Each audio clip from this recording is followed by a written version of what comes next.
Welcome again to the All You Can Talk podcast. I have with me today Ep25, the wonderful Ep25 that he is. I'm not going to insult you like you tried to do on that last one. And I've got with me today a special guest, Carl Weiss. How you doing, mate? All good, buddy. Oh, it's going to be an epic one, this one. Welcome to the pod, man. Welcome to the pod. We're going to dive straight in. We're not even going to ask how everybody's doing because I've already asked him and I've just asked you, so we're not going to do any more. So, obviously, I've already told you, we did a lot of research and just delving into your life, spoke to your dad, just get into it. When did everything start? When did you think, yeah, bodybuilding's for me? More or less as soon as I was born. Yeah? Growing up? You put a pair of dumbbells in my hand. I'm not even joking, yeah. Yeah. You just popped out and just like, here you go. There you go. No, it might have been a couple of days old, but yeah, there's a photo there. Yeah? We next to some dumbbells. That were it then, just straight away. Yeah. There were no messing. No child was like, oh, I don't enjoy this. They were straight in, no, you will enjoy it. More or less just drilled into it. Yeah. What did it instill in you? So you grew up with your dad, who's Terry Weiss, is an absolute machine. It's just, every time I see him at gym, I'm just like, fucking hell. I know, he just won't stop. It just won't stop. Well, he says he's going to retire, but I don't think he will. He's told me that plenty of times, told you that plenty of times. He was retiring in 2015. Right. I've done more posts about him retiring, but it makes me look a right twat then. when he gets back up again, they're like, hey, what's he doing back here? So obviously you've grown up with that. So from a young age, you've just had discipline, dieting, things like that. Were there ever a point where you did want to just jack it in, just stop? Yeah. Throughout your childhood, that is. Throughout my childhood? Well, I pretty much started when I was 14. But like in 90s, when he used to compete himself, my daddy used to take us to all shows, so like a family thing. So I can like backtrack my mind to when I was about maybe like 4 years old. And he were at a show one at times on stage, and I think he got off, but he went in audience, ready to go on. And he said that some music come on, and I just randomly just jumped up as a kid, just posing on tables, and all audience stopped watching everybody on stage and just started clapping for me like I were in there. So I think it all pretty much stemmed from that. Yeah. Oh, that's mint, that, isn't it? Yeah. Can you I think imagine? I've been about 4. Yeah. And I were his guest spotter at Shaper's show at Wakefield and that. He had me as a guest spotter. I think song that he had me doing it to with that old one, I can't remember, Should I Stay or Should I Go? Oh, yeah. It's an old one from back in the day. Oh, what a classic, though. What a classic. Yeah. No, I think, like I said, I mean, we other people's upbringings, it's more, just do what you want. But I think, for me, if I were brought up in that environment, I'd probably be the same as you, where you have got that discipline in your life and you can see what comes out of that sort of disciplined life. Yeah. Do you remember your first competition? Do you remember what it was like, and how did you feel? My first one that I competed at, Raw Power Sunday, Deo Audi's show at Donny Dome. That one in 2009. Fucking hell. That were when I got second in first time as that. Yeah. Now realistically, I were a junior at the time. I think I'd just turned 21. But I went to Batley Frontier the week before to watch, and I was like, should I get up in this, lads, or what? You want to be careful, because if you go in that one as a junior, you'll not be able to go in first time as the week after. So that's what caught me up from being like a junior as well. So I never got to be a junior. Yeah. And then I had some time off then from 2009. I came back in 2018. Yeah. I think I did about 12 shows. What, during that time? On bounce, yeah. Were it fucking hell fire? I were in Bolton one weekend. No, but yeah, one weekend I were in Bolton on a Saturday. And then I shot up to Cumbria the day after. Ulverston, I think it was. Fucking hell. So this is what people don't see about bodybuilding and things. There's that many shows going I know, on. I should have got an hotel or something, but I come back home to Brearley at the time where we lived. And then I just shot straight to Ulverston. Fucking hell, we're all over England. Yeah. Everybody was saying, fucking hell, you're all over England. No hotels, just up there. Up and down country. If not mind me asking, how do you finance that stuff? Do you get rewarded for being a part of the competition? Do you whatever? How do you? It must be tough to get to all these shows, but at the same time having to there's a lot of fuel in there, hotel costs, fucking. Obviously, it did take an hotel. That's thing. You've got to budget it. It's realistically self-funding, like an hobby, basically. But Some do. At some shows now, they're starting to put prize money in for winner, but a lot of it goes into like a prize pot for overall. So you can, if you're classic like me, you're going to find yourself up against a tank that's about 20 odd stone, and you've got to try and take him down if you win your class. Really? Fuck. Or up against a guy once, he won $2,000. And I said to him, are you sharing it all out with boys or what after? Get all drinks in. What were his answer? He didn't, he just walked off for that $2,000. Typical. Yeah, but would you do the same or would you share it out? Depends who we're up against. If there were all right lads, then I'd probably share it. Yeah. So that first show then, do you reckon that shaped your sort of bodybuilding life, or were it just a case of I've done it now, that's it? At first it was pretty much a case of I've done it now. But then I thought because I went into powerlifting for a bit around 2016 and 2017 time. And I've competed in a powerlifting show in 2017. I think it was 2017. I'm just trying to remember it now. And then we went to Mexico. That's when we got engaged. And then... yes, congratulations. We love that. Congratulations. And then that were at the end of that year. And then February, we ended up going to Morocco. I can remember now, we're about 17.5 stone. Pretty huge. I was like on a good bulking diet. I like mince beef and chicken and stuff like that. Couldn't even touch me back at that point. Walking up and down Morocco, but it's a bit of a rough country that like. Yeah. And after that, that's what I just went for it. Then I just like dieted me send down. I think at that point I took 4 stone off. 4 stone had to come off for cuts to be seen. And they still weren't out fully in all leg lines and that. Yeah. Do you think that's the moment where you took it seriously? That's when it really started. That's when you really started getting.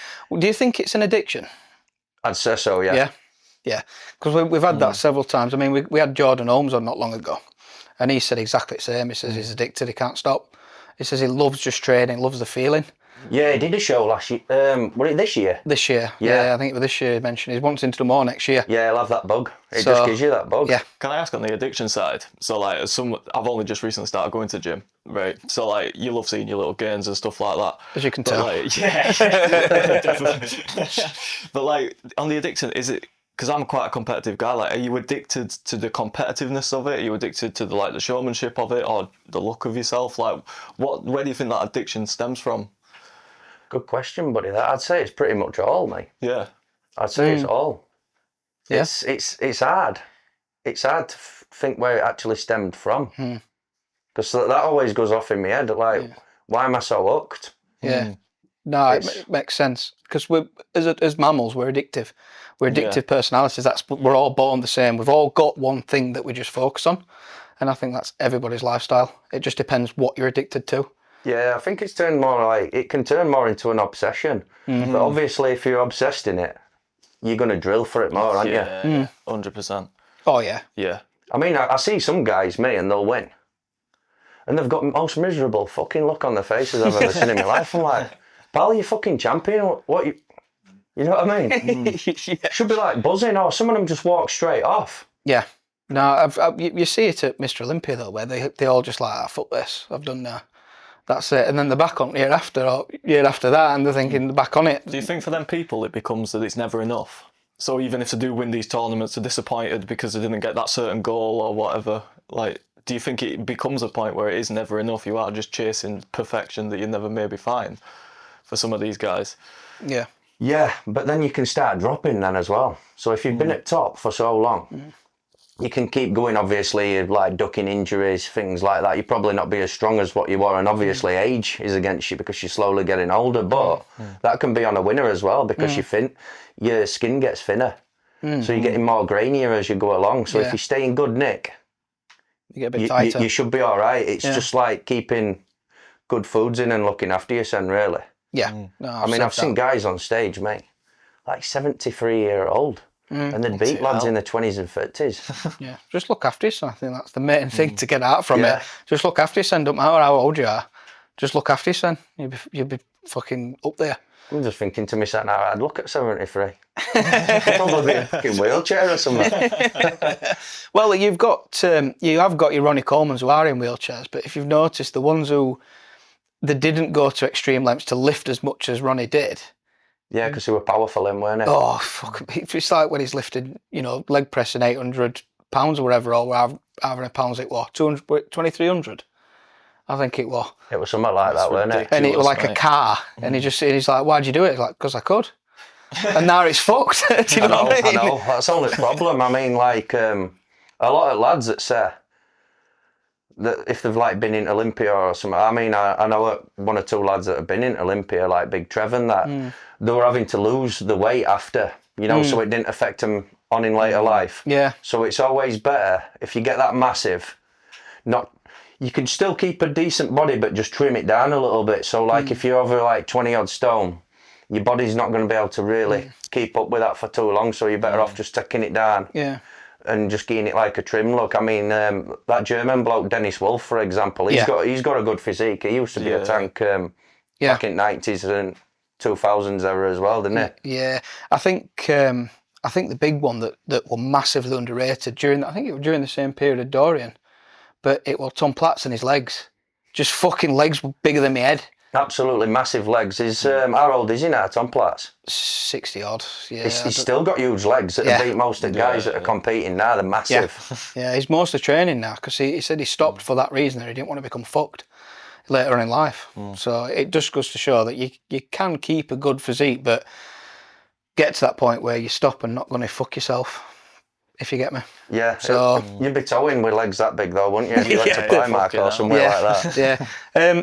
Speaking of body composition and things like that, you spoke about dieting as well.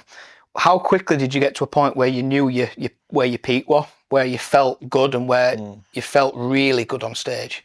That's a good question. Good question, buddy. That's a hard one. I'm not going to ask you to repeat it. I'm just putting it into my head now. So when I peaked, I think, honestly, from like this year's, I peaked on University. It just got it just right. I don't know how it did it, because do you know when you're flying, you swell as well. You've got to really watch what you're doing. So what I tend to do is when I fly, I don't have carbs. I'll cut my carbs on evening before day at flight. Say if I were to fly maybe at about 10 in the morning, I'd be having like near enough nothing. I'd rather have nothing or just protein only, like maybe some fish and asparagus or something. Yeah. On plane, you can have your water to hydrate, but I piss like a racehorse, so I don't want to be up and down all the time. But I've got to put my flight socks on as well, so as you're looking a bit of a Nancy when you've got them flight socks on. Fucking Nancy. But you've got to keep them on for about an hour before and an hour after, and then just go for a brisk walk. And then that's when you'll start putting your meals in on that night. So like when I landed in Italy, I had swordfish, because I was there a day prior. So I thought, I'm having swordfish this night, which were absolutely spot on. Massive slab as well. And then the day after that one, I refed my son where it were a right nice burger place. I can remember that. I had this burger. And that went down well. And it's always amazing when you remember good foods that you've had in your life. Oh, you do, because you're missing it that much. But I think where we're going with that, with food, did food become a chore? Because I hear that a lot from people who are in bodybuilders. They don't see it as a tasty treat or, food as in like we see it like, oh, I just fancy a donut. They see it as just fuel, that's it. They don't want to taste anything good. They do see it as fuel, and like it just depends on your appetite really. Sometimes you can just take it or leave it with food because it's bland, isn't it? Yeah. But then, I mean, I used to have my refeeds on a Sunday. I mean, even Dan, I told you that, didn't I? Sunday was my day off. I used to eat everything. Do you know what time I used to be up? 8:30 walking round park with dog in the dark. I'd take him for a piss, he'd do his bits, and then I'd be straight for cooking at about 8:30 in the morning. Fucking hell, man. And I felt like I'd had about 8 hours skip. Wow. It was nuts. I just don't know how I managed to be able to focus like that. Fucking hell, fire too. This is like somebody who's obviously quite a bodybuilding sort of novice, doesn't have a lot of knowledge. Can you take me through like your process? So like, day before a fight to sort of day after a fight, how you prepare your body to like go into one of these competitions? Preparing body for a comp. Yeah. I tended to, I kept my carbs low. So I'd go about 50 gram through that week.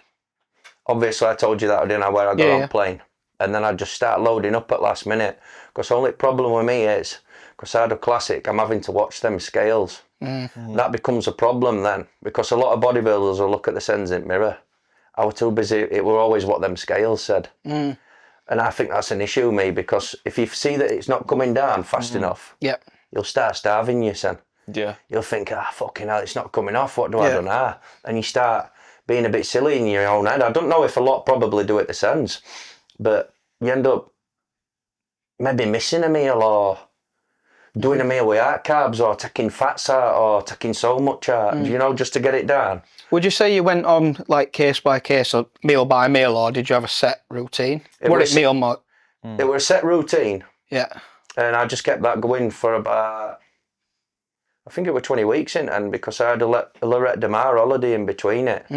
So like when I go on holiday, mate, I don't restrict. I'm all right, you know what I mean? Beers down. Plenty of walking and stuff, plenty of being in sun. But like, I don't restrict me, son. Like some of them where they're just eating fish and all that all the way through. I'm like, fuck that, I'll do it when I get back home. Yeah. So how much different is it from when you first started to now? So like when you're preparing, is it a lot different or is it fairly similar? With food? So with food and training? It's similar at the minute, if I'm being honest. Apart from I don't weigh.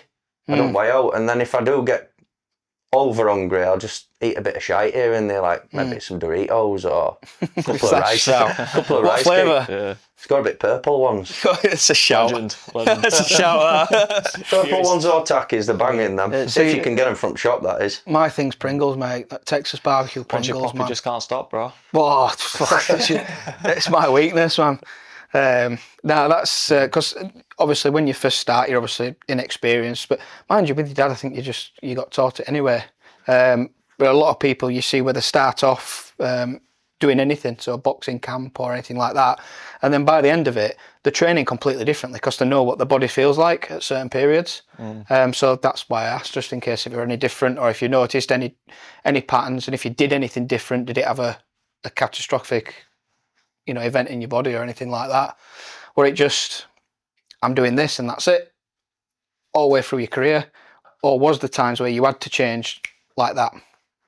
Only times realistically I had to change is if I got injured. Like one at times, it was that lockdown and I was doing some squats in the kitchen. Yeah. Not much weight, but I got up and my back felt tight anyway before I did it, and next minute I'm on floor. Okay. Slapped straight on floor, fell on floor with squat bar. You're lucky if they're about 20 kilo aside on it. I just don't know what it did. It just locked up. Really? So I had to be careful with that. That's what did you do? Did you get it checked, or it just like that? I couldn't. I had to just put ice on it and just let it do it itself because it were all that lockdown, so I couldn't even get in with a massage place or out. Yeah. So that was shite. Put it bluntly. That was shite, that. Put it bluntly, man. Put it bluntly. That's what we love here. That's what we love. Yeah. Because like I was watching, I don't know if you watch much boxing, but I was watching Badu Jack. He posted a video with his dietitian recently. It might have been last year, 2 years ago. And he says when he first started, he was winging it a little bit. But now it's so structured, he can lose whatever weight in that last week because he's structured his diet that well. He can do whatever he needs to do in that last week. So if anything does change, he can just change so quickly with his dietitian. And it just amazes me how, obviously you've got your amateurs and things like that, but then the elite people in a sport can do it really well on the dime, and it just amazes me how they do it. It just amazes me. It does. It's like I had that when because I went for Universe at Italy, but the day after is the Europe. Now obviously after Universe, you're not going to send out to a pizza, are you? In Italy. No, of course you're not, mate. So I get some pizza in, and I woke up the next morning at the weight that I needed to be. Really? So I starved myself till about 3 o'clock, just trickling odd little bits and bats of carbs in. Not doing no crazy because I'm having to watch this scale weight. This was for title defence, this one in the same class that I won in 2024. I gets there, it does me height weight ratio. I'm only fucking 176 centimetres. I'm like, hold on a minute, I won fucking 7'7" yesterday. So it's like, I dropped overnight and were shorter. So I don't know if he'd weighed me in some other sort of area. Or should I say not weighed, check me height in some other sort of area on different grounding. And then I gets on scales and he said to me, you've got to drop to make this class 2 kilo in 1 hour. So I'm like, fuck, I'm not going to make this. So I had to walk all the way up to the apartment. It's about 20 minutes-ish. Obviously, you've got to watch your legs as well because you've got to keep them up, you know, so there's no fluid retention. It were boiling by the way as well, 35 Celsius. So I walked up to the apartment. I get salt out of the pantry, launched it straight in a boiling bath. I'm like that for 40 minutes, absolutely sweating my bag out. I get out, I've still got my base coat tan on as well. So I'm having to pat my sen down, but I'm still sweating like no rate. So I gets my sen changed. I said to everybody, I'll meet you down there. I've just got to get this weigh-in done. Hopefully I've made it. No drink, no food, no nothing. Walked down, you know, it was like buildings have shadows. I were having to cross roads to still stay in sun, so it was boiling my body up. I only went down and I shouted him over when I got down to the beach because you compete outside on beach. And he comes over. I went, check this, now I'm just about to get on. Obviously my height were already done, you know, before I had that bath. Boom, I fucking made it. I don't know how I'd done it. How did you feel? Fucking hell, man. I weren't too bad to start with because all I was thinking about was just getting that cream of rice slapped straight in that I had ready. What flavour of that? Picanto beef. I can't eat it. It was toffee flavoured one, I remember. I can't eat that, to be honest. It just don't, you know, the texture just don't go down for me. It were a bit bitty, this one. Yeah. It were one of them from Home Bargains or somewhere. Yeah. It weren't bad, it did its trick though. Yeah. And then I can just remember being on stage and I won that one and I were battling it out in overall as well. And I can just remember sending one of the lads over that I knew for a can of cola and a water. I says, go get him for me, mate, as quick as you can because my fucking mouth is absolutely dry as. And he just went to one of the shops across road and brings it back and I'm just absolutely wanging it down. And then you've got these loud burps then that just go on forever. Did you, with that, were there any cramping? Because when you're dehydrated, you cramp like fuck. I know I do anyway. I didn't get cramping then, but when I did a show at Cumbria, I were driving back and my leg locked up while I were driving and I'm like, shit, I'm there in road rage, trying to brake. And I'm trying to open the car door to stick my leg out while I'm still driving. At last we're asleep at the side and my baby's in back and there's me like that, like trying to oh man. We've all been there on a long drive, haven't we? I tell you, when it locks up, it's bad. Yeah, I've been down to London like that and I'm just like, in van. Through such like, that's fucking brutal on your body. It's shit as well because you can't do all, can you? No. That is brutal on your body. Feels like your hamstrings coming off and you're like that trying to get your leg out at window. Yeah. So, with dehydration and things like that, did you ever have to do that again? Were there any point where you thought, shit, it's a quick weight drop in such a small amount of time? Were there any other points where you had to do that? No, because that was my last comp then. Were it? Yeah, that was my last one for this year. Fucking hell. So I didn't do any dehydrating tactics from that then. No? Are you ever going to do it again? That's the thing now, I'm thinking to me, son, mate, what's my next move? And I'm just proper like in a dilemma with it. I might just give me son a couple of years off. I might come back when I'm over 40. I don't know yet. But then again, I can't really say, because you never know. I might be back up at end of next year, year after. I don't want to be like my dad and say I've pulled out of this. Yeah. And then all of a sudden, what's this cunt doing here? Is that what this industry's like then? Is it Pretty just much. like, fucking hell, what's this cunt doing? Oh, not in that way. It's more like banter. It's more like banter. Well, is it? With some of them you don't know, do you? No. With some of them you don't know. Well, it's one of them, innit? So, you've had a lot of competitions. You've done a lot. You've won a lot. Proudest moment, mate, where you've thought, fucking hell, that were tough, but I've done it. I'd have to say it with Universe. Yeah. Getting little daughter up as well. Yeah. Unbelievable. One of them moments. Yeah, it's one of them moments as well that you'll think about pretty much every day. It's like, you slap your son round the face. Did I actually do that? Or did I dream it? Yeah. That's what it felt like to me. It's like my body's here now in England, but my head's still over there. It's mad, isn't it, how you can work for a lifelong goal and you're there and you don't even think it's real. Like, you build it up in your head about what it's going to be, and then you're there and you can't even believe what's happening in front of you, can you? It's that's the thing as well. Like, I got my dream, finished on top. Should be coming back absolutely buzzing, shouldn't you? I want to start with, and then I just crashed because I felt like that's end. You know what I mean? I've got the one that I wanted. I mean, there's always like opportunities in future for maybe go for a Worlds. Different sort of titles, maybe even like a pro card, something like that. But I've got to give my son a little bit of a rest now anyway, because I had elevated liver enzymes and that will give me some problems. Fucking hell. With doctors and stuff. Gallbladder pain where you just laid on the floor curled in a ball. Yeah. And that was going on for 3 days, so that's under some scans and stuff. I ain't even been in since I've finished show. I can't be arsed. Can't be arsed. You find it a lot with elite level athletes though, don't you? That like they achieve that dream and then for some reason after they've finished it they all say the next thing on your head is what's next. Yeah. And it ruins a lot of like high level athletes. Yeah, I was talking to one of my mates about it actually a couple of weeks ago, and he's a top MMA fighter, and he were having the same issues when he did it with MMA. And he was saying just like train people and stuff, just keep in with sport and just push it onto other people as well, like getting them same following in your dream. So I thought that would be a good idea. So that's something I'm looking onto. Yeah. Well, you got 3 generations, haven't you? Yeah. Got your boy now as well doing it, so... He's taking some time off now. He's having 2 years out to put more size on. I've been banned today like, oh, are you back again? So what you're up to? So what that... 3 generations is mad. What were the moment when you all won that number 1 and you were like, fucking hell? How did that feel? I couldn't believe it, mate. I'm like... Because that's rare. You couldn't paint it, could you? No. Yeah, I put in Guinness World Records for that. I'm just still waiting to hear back. There'll be something there, because I've never... I did a lot of research and I couldn't find fuck all. I did some research around that time as well. I couldn't find out. No, I couldn't.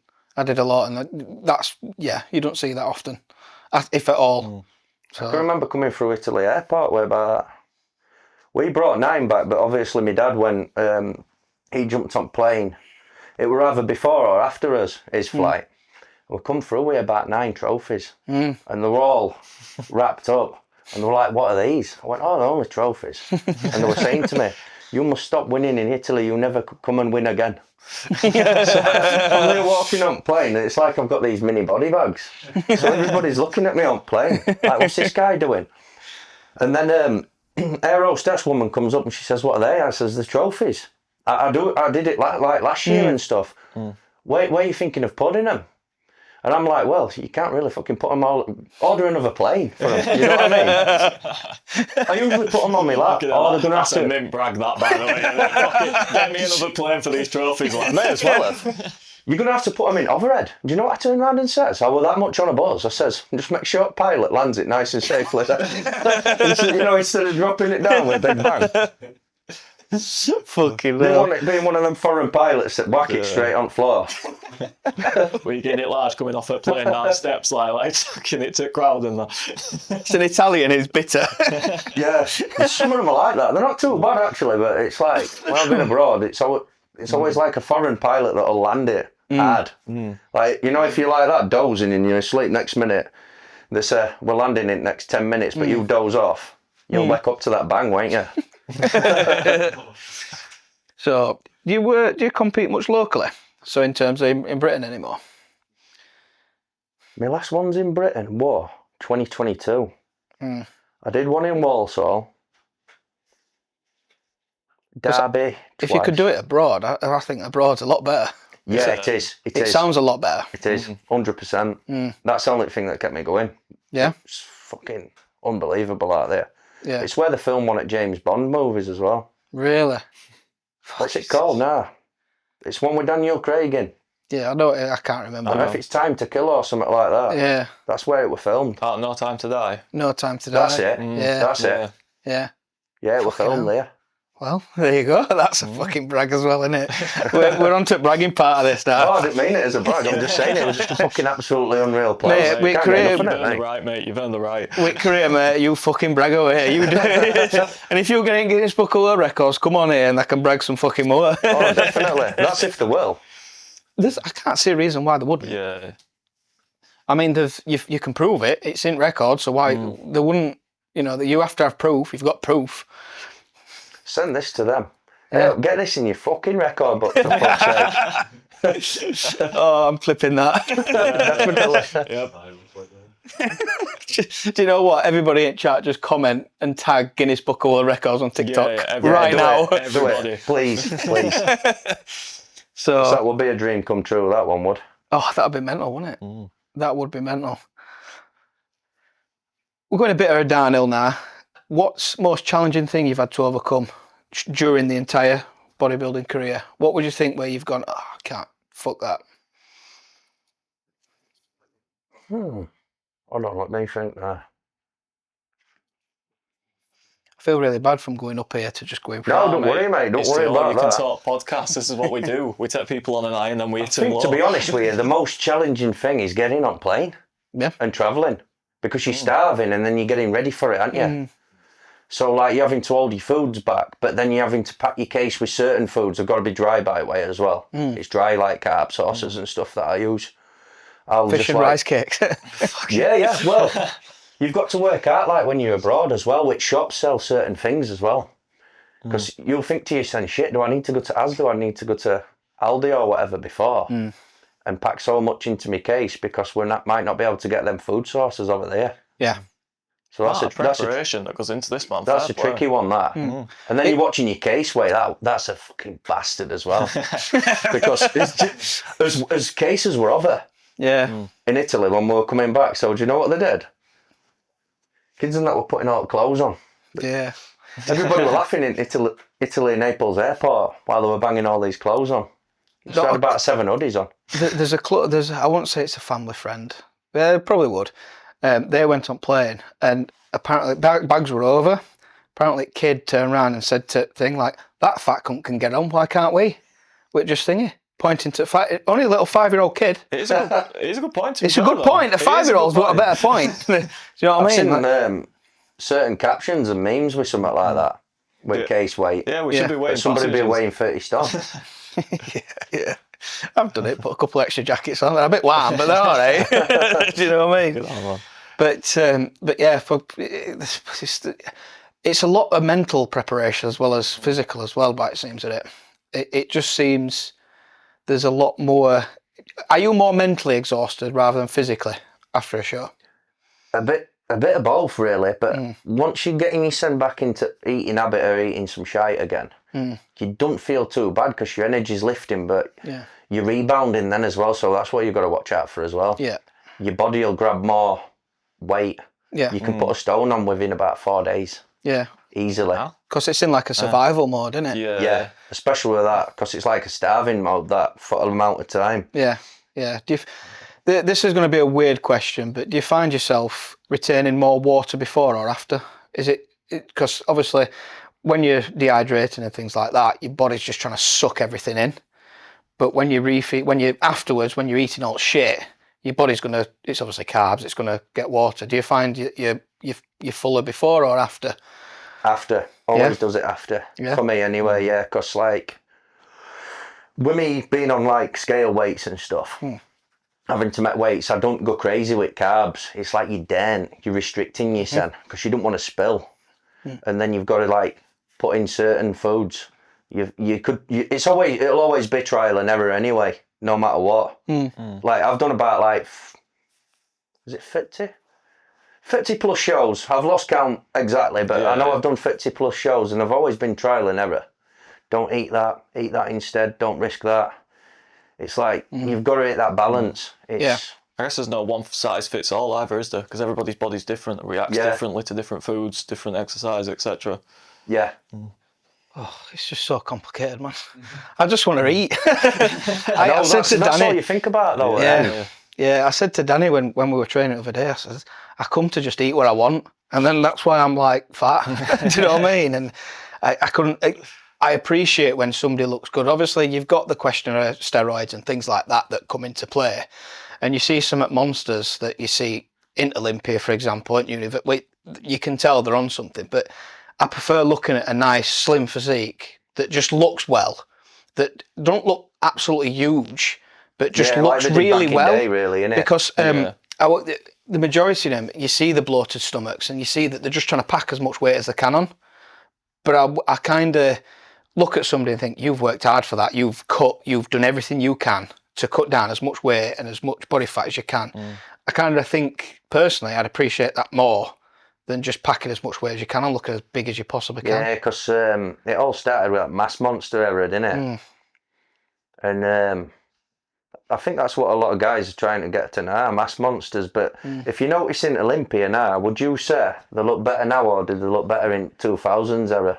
They look better back then, I think. 90s and 2000s. 100%, weren't it? Like Flex Wheeler and them. I felt like they did a lot more work. It's probably wrong to say that, because they do as much work. You know, they've done way more than I do, and obviously they've done way more than what any of us do. But it's like it feels like if you're just eating and packing as much weight as you can on, just feels like wasted opportunity. If that makes sense. Yeah. It just feels like, why not go on a cut and see what you can look like? I don't know if that's the wrong way to put it. It's no, you're right, because like I seen a picture when Olympia were on this year, and it was showing that the actual woman bodybuilder's arm were 10 times more cut than the bloke's. And a lot of people were commenting saying his arm looks like he's about 4 or 5 weeks out. So like a big football compared to woman's arm. And they always say women can get more ripped as well. Yeah. It's harder because women carry more fat, but they always say women can get more ripped than blokes. That's why my dad back in 90s always used to follow like a woman calorie diet. Really? Yeah. Oh shit. So that's smart, that, isn't it? Yeah, it was smart. That's smart as fuck, that. It's little things like that, though, that get you ahead in stuff like this. It's not the big things and... Thinking outside the box against grain, isn't it? Yeah. That's fucking class, that. I didn't know that. I'm just going to be like, when I see him next, I'm like, fucking woman. Fucking bitch. Well, it saved money. But I can always remember him, me, when I was a kid. And he always used to say to me when I was a kid, you don't want to get into this hobby because it's fucking sounds expensive. just like him. That's bang on. It's fucking expensive as fuck. Get into karate or something like that. And then he's there with fucking... Can you remember when Netto were happening? Yeah, fucking hell, I'm really Netto. fucking going on it here. Tins of rice pudding, cold, and he's fucking eating it like that, tin. Hardcore as all. Hardcore as all. Oh, I can't wait to see him next Monday. Yeah, blag him. Just absolutely just rip piss out of him because he needs it. In fact, he should be sat in this chair with us, shouldn't he? We'll get him on next time. That's an episode for future, innit? Yeah. I'll try and do that, actually. Yeah, we tried. We were toying with the idea of getting all three of you on at one point, just to get that Guinness Book of World Records. Can you imagine? He did an episode, all you can talk. Imagine that. I'm thinking personal networking. Yeah. But it's like... Like I said, I'd love them to, Ethan and my dad, to come down. I think it'd be spot on. Yeah, we'll do it. Hilarious and all, because we could just... He's so serious as well. He's really dry guy. He's funny. He's funny as fuck, but he's dry. He is. And I could just wind him up easily. I can remember at unit, they've recently installed that security thing, haven't they?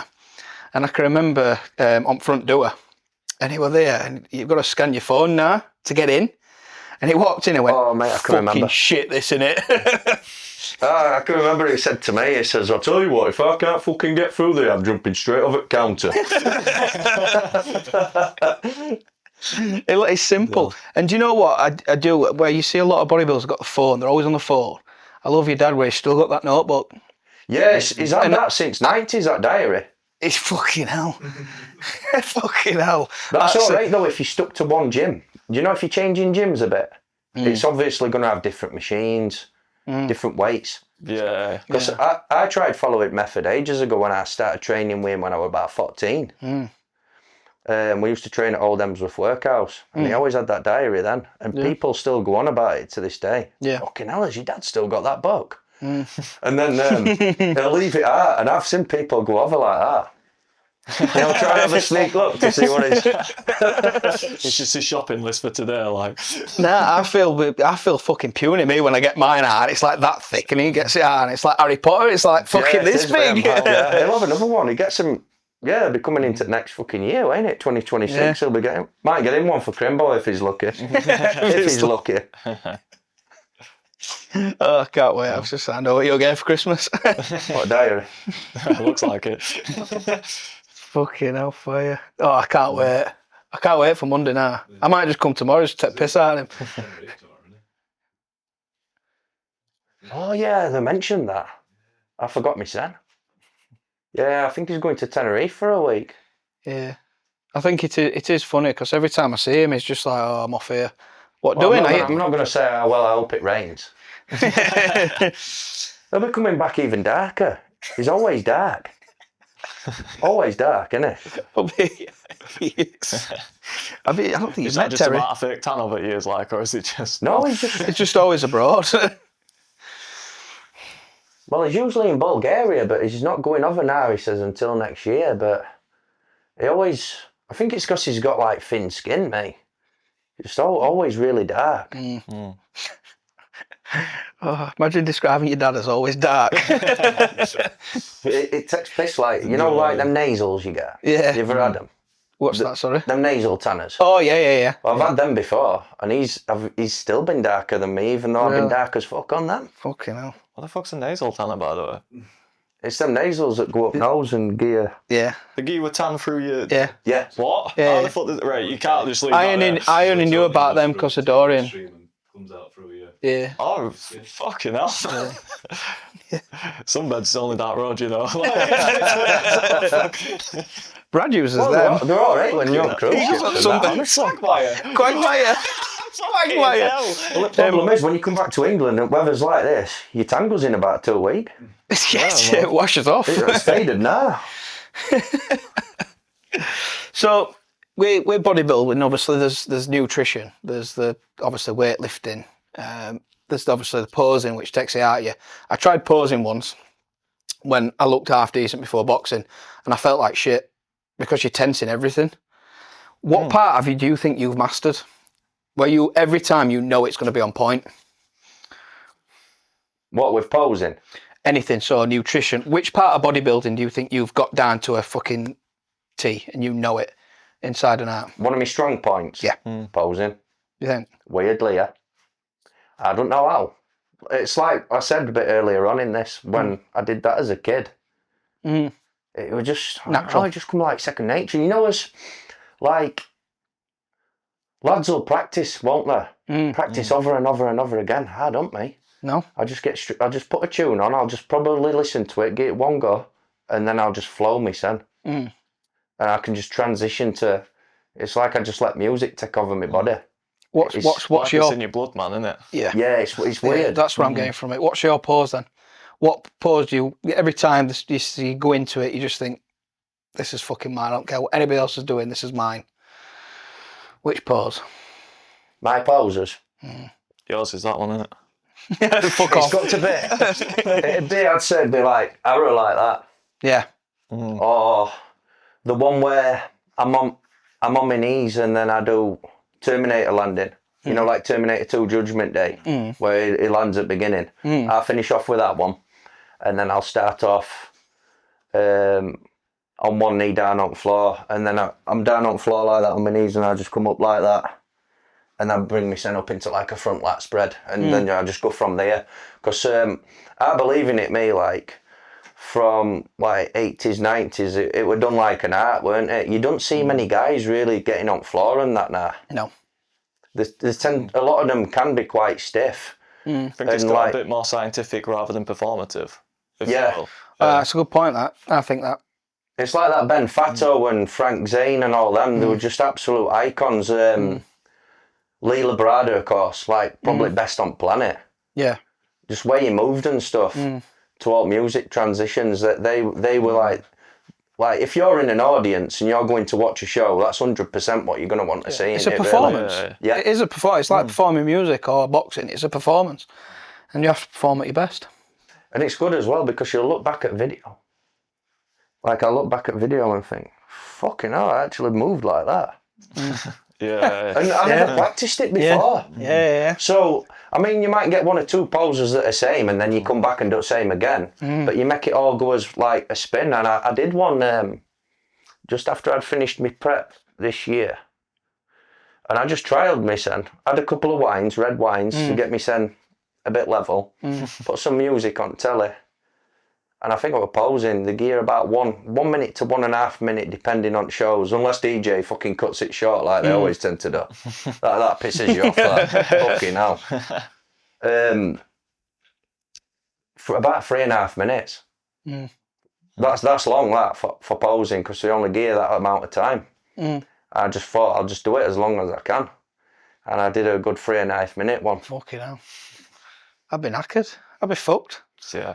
Thing is, you know, when you're doing like a posing routine one though, you're not posing like when you're doing battle. So like when you're all battling each other, you'll be like absolutely tensing your knackers out, won't you? Yeah. Like to fake all your lines out and stuff. But when you're doing like a posing routine, it's just more like flowing.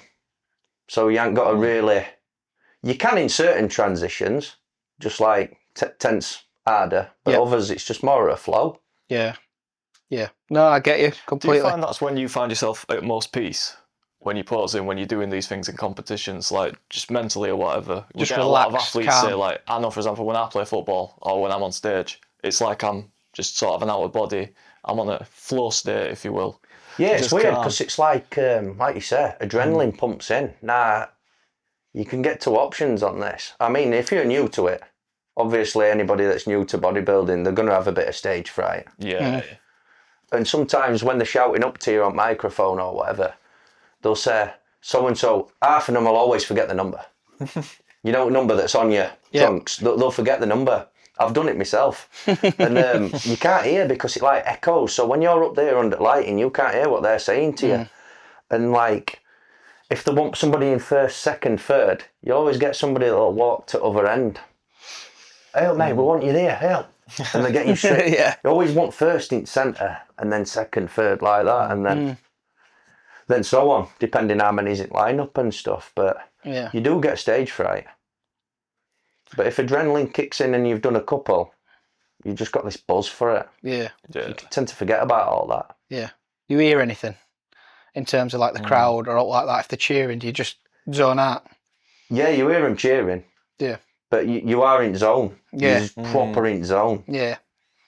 Makes sense. I've said that with boxing. When Yeah. I've boxed in front of like 1,400 people, can't hear out. Yeah. Because you're in there and it's like, you just can't hear a thing. And it's like, did you hear me shouting at you? Not a clue. It's weird. Yeah, they'll be well in zone, won't they? It always makes me Yeah. wonder that when watching boxing as well, like if it'd put you off. You Well, can't hear them. When we You did can't it, hear 'em. the only thing I heard for the entire 3 rounds was one of my mates shout, "Knock his fucking jaw off!" Yeah, you'll get people like you'll get them. You'll get them. That's what I mean. But for the rest of it, all I could hear were literally my trainer in corner, and that were in my own thoughts. Just No, looking for, I do you've got remember. 1,000 people in the room. And you I can't do hear remember fucking one any. point where I heard it were in September, and the corner man that for him shouted something like, "He's shit." I went, "Shut up, you knobhead." And I said something to him, and I heard him say that, and I thought, "Fuck you." Who do you think's looking best at the minute? So in Olympia and things like that, in top ranks, who do you think's looking good?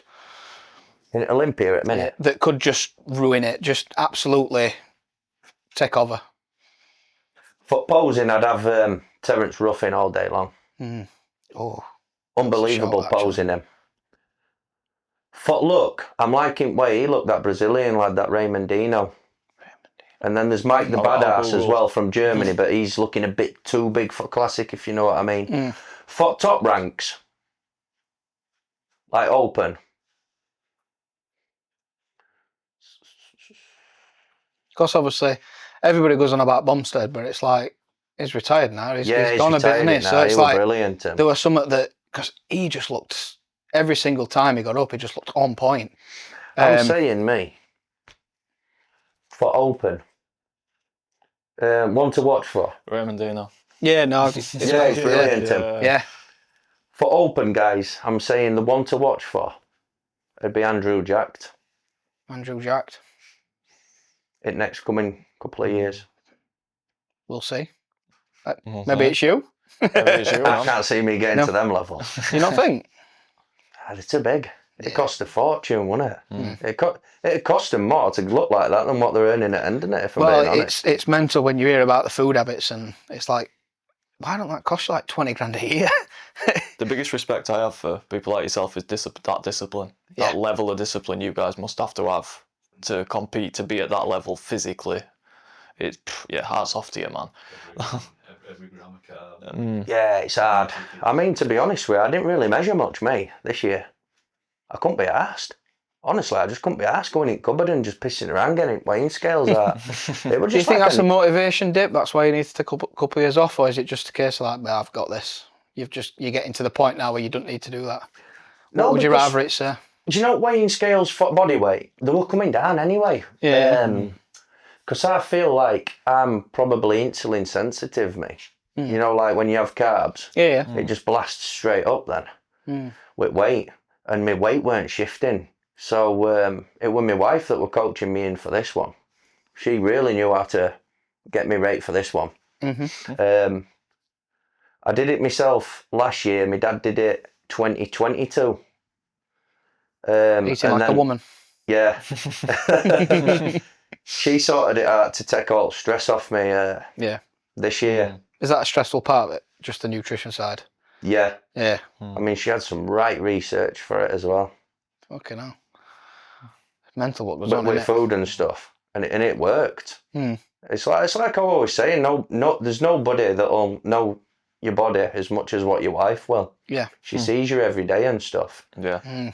That's And the fuck for you, you know what I mean? Yeah. That's true. Calm down. No, that's it. So you've mastered posing. Is that what you love? Or is it, because obviously Jordan mentioned, what did he say now? I can't remember. He said he loved the feeling of weightlifting. He loved that when he lifted an heavier weight or he could feel it working. He says the posing were brilliant, but he says it were the weights that just got him going. Is it the same with you, or is it just posing all the way? A bit of all, really, but I do like it when I'm posing. Yeah. Yeah, it's just mint when, like, you look back on routines and stuff. And I'd say it's different, though. It's a different feeling to, like, just training at a gym. Obviously, it's good therapy for your head, isn't it, as well? Yeah, of course it is. Massive. But it's honestly, it's different gravy when you're up on stage actually competing. I mean, so you do get your kicks. Everybody gets the kicks. They get the wins. Yeah. I don't call it losing, though, mate. Do you know what I call it? Learning. Yes. You're learning. Yes. So if you get 4th, 5th in a lineup, but you feel like you've been a bit misled, learn from it. Keep grinding. Give yourself some time. Work out your weaknesses. Bring your weaknesses up, like body parts. Adjust things, and then just keep coming back better. Don't take it too personal. That can go for anything in life, man. Yeah. Yeah, don't take it Anybody at personal home. unless there's a reason for it to be personal. But I'm going to leave that there. Dun. That sounds quite dark, doesn't it? I think it's time, Reece. You asked him the question that we ask every guest Yeah, on the podcast. I've got 2 more, mate, actually. I've got 2 more. Sorry, All mate. No, I've just been... the last couple of questions, mate. Looking at where you are now, what's next for Carl Weiss? El Presidente, innit? Yeah, good Dan, that. Even I forgot about that. Yeah, I've still got it for, because what it is, I'm half English, half German. It's from my grandma's side. And when I competed in Italy, I know family quite well over in Italy, and they didn't have German athletes in since probably 90s or early 2000s when NAC used to help them out. But I know we had a fallout with NAC, with their organisation. And they were coming in from all over the place: Argentina, Peru, Romania, India, and so on. And I said to him, how come you hadn't had Germans in for that long? And then that's when he explained to me. And I just said it messing about. I says, well, my grandma was German, I'm part German. I says, if out ever comes with it, I'll be a new president. And I just said that as banter, messing about.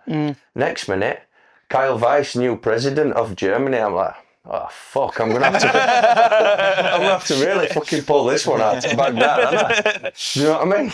Perfect. But I did pull it off this year because I actually got a lad over from Germany to World Finals, and they were out there with my dad and that.